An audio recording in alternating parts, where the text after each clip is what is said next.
दोस्तों, नीम करौली बाबा के उपदेश और उनकी कहानियां हमारे जीवन में बहुत प्रभाव डालते हैं। सभी के जीवन में कोई ना कोई परेशानी जरूर होती है।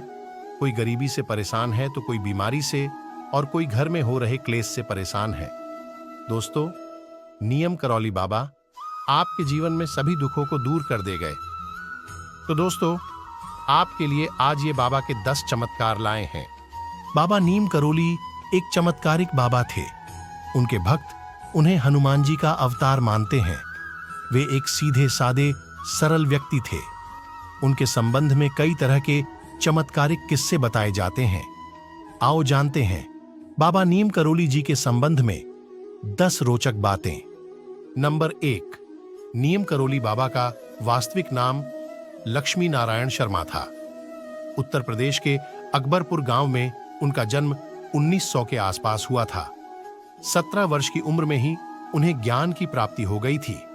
उनके पिता का नाम दुर्गा प्रसाद शर्मा था। 11 वर्ष की उम्र में ही बाबा का विवाह हो गया था। नंबर 2, 1958 में बाबा ने अपने घर को त्याग दिया और पूरे उत्तर भारत में साधुओं की भांति विचरण करने लगे थे। उस दौरान लक्ष्मण दास, हांडी वाले बाबा और तिकोनिया वाले बाबा सहित वे कई नामों से जाने जाते थे। गुजरात के ववानिया मोरबी में तपस्या की तो वहां उन्हें तलैया बाबा के नाम से पुकारते लगे थे। नंबर 3, एक बार बाबा फर्स्ट क्लास कंपार्टमेंट में सफर कर रहे थे। जब टिकट चेकर आया तो बाबा के पास टिकट नहीं था। तब बाबा को अगले स्टेशन नीम करौली में ट्रेन से उतार दिया गया। बाबा थोड़ी दूर पर ही अपना चिपटा धरती में गाड़कर बैठ गए। ऑफिशियल्स ने ट्रेन को चलाने का आर्डर दिया और गार्ड ने ट्रेन को हरी झंडी दिखाई, परंतु ट्रेन 1 इंच भी अपनी जगह से नहीं हिली। बहुत प्रयास करने के बाद भी जब ट्रेन नहीं चली तो लोकल मजिस्ट्रेट, जो बाबा को जानता था, उसने ऑफिशियल्स को बाबा से माफी मांगने और उन्हें सम्मान पूर्वक अंदर लाने को कहा। ट्रेन में सवार अन्य लोगों ने भी मजिस्ट्रेट का समर्थन किया। ऑफिशियल्स ने बाबा से माफी मांगी और उन्हें ससम्मान ट्रेन में बैठाया। बाबा के ट्रेन में बैठते ही ट्रेन चल पड़ी। तभी से बाबा का नाम नीम करौली पड़ गया। नीम करौली वाले बाबा के सैकड़ों चमत्कार के किस्से हैं। नंबर 4, उत्तराखंड के नैनीताल के पास कैंची धाम में बाबा नीम करौली 1961 में पहली बार यहां आए और उन्होंने अपने पुराने मित्र पूर्णानंद जी के साथ मिलकर यहां आश्रम बनाने का विचार किया था। बाबा नीम करौली ने इस आश्रम की स्थापना 1964 में की थी। नंबर 5, नीम करौली बाबा का समाधि स्थल नैनीताल के पास पंतनगर में है।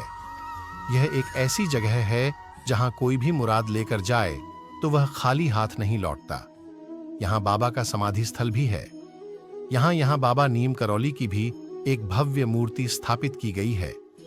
यहां हनुमान जी की मूर्ति भी है।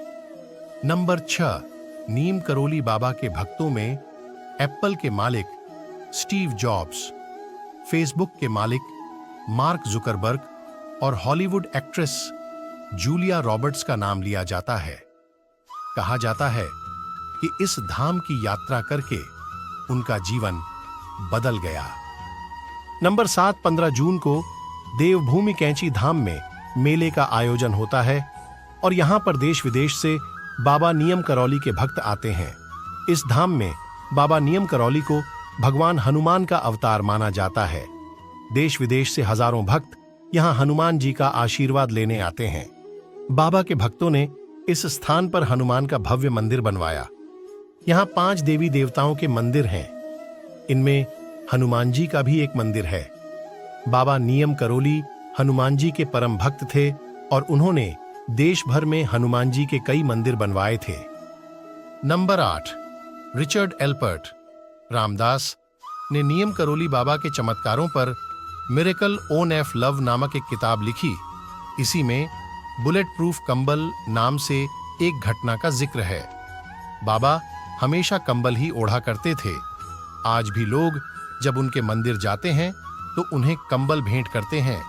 नंबर 9, बाबा नीम करौली महाराज के 2 पुत्र और 1 पुत्री हैं।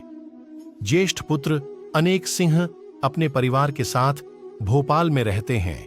जबकि कनिष्ठ पुत्र धर्मनारायण शर्मा वन विभाग में रेंजर के पद पर रहे थे। हाल ही में उनका निधन हो गया है। 10. उन्होंने अपने शरीर का त्याग 11 सितंबर 1973 को वृंदावन में किया था। बताया जाता है कि बाबा के आश्रम में सबसे ज्यादा अमेरिकी ही आते हैं। आश्रम पहाड़ी इलाके में देवदार के पेड़ों के बीच स्थित है। दोस्तों, अगर कहानी अच्छी लगी हो तो चैनल को सब्सक्राइब कर दी और वीडियो को लाइक कर दी और कमेंट बॉक्स में जय हनुमान या जय नीम करोली बाबा जरूर लिख दे।